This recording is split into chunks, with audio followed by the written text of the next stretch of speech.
So in Google Classroom, you can post announcements on your stream, and students can actually post there as well. They can comment on things that you have posted. They can contribute to the conversation. Sometimes that's a good thing, and sometimes not so much. So you can control that. When we look at Google Classroom here, I can go ahead and take a look at my settings to control what's going to happen on the stream here when I'm posting things for students to read. I can come up to my little gear up in the top corner, scroll down a little bit. It's in the general, or no, yes, general section.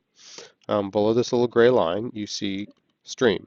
So that's referring specifically to that first page when you land in Google Classroom, known as the stream. And over here, I have the option of clicking on students can either post and comment. Students can only comment, meaning I have to do the posting and they can just sort of comment on what I have put up, or only teachers can post or comment. So it just completely limits it, turns it into, again, the blackboard at the front of the room, but it's a blackboard the kids can't touch. That's the idea there. So you've got those three options there. Now, maybe I've allowed students to post and comment, or maybe just comment. Maybe it's whenever I put something up, I want them to be able to speak on that. So I go ahead and leave that open for them. I hit save, and I post things, and the students are able to click here and add a class comment that everybody can see. There's nothing private about it.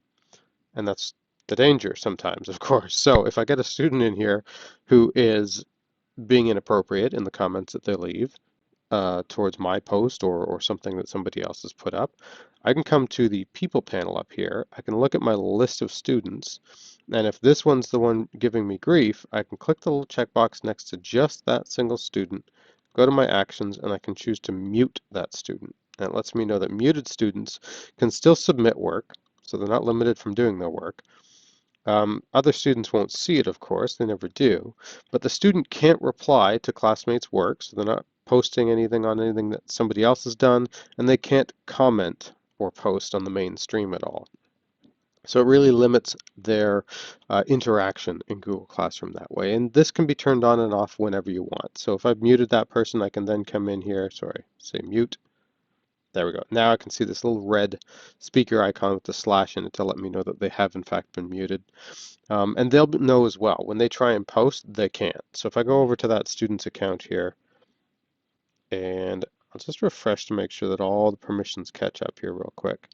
Good. So when I look at here, I don't have any option there to comment at all. That option that I saw previously on the other screen is now gone. I can't say anything or do anything about any of these.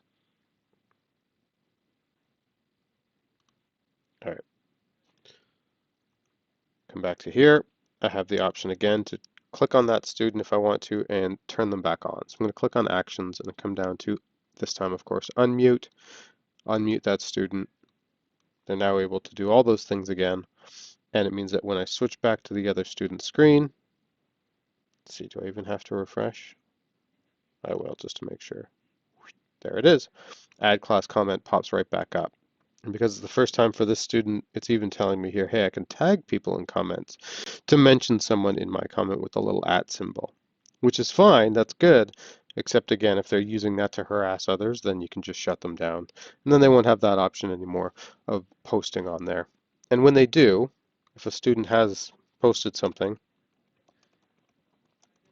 bad, and they go ahead and throw that up on the board, and then as the teacher, I'll bring this down, as the teacher, I go to the stream and I see that. Let me just refresh.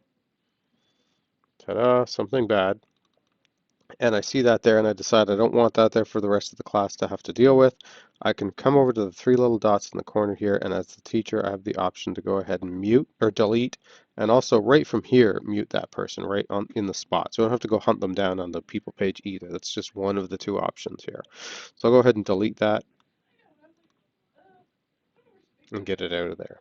But it's a nice option to be able to hit those three dots and in kind of two steps in the same spot, go ahead and mute that person and then delete the comment right away as well.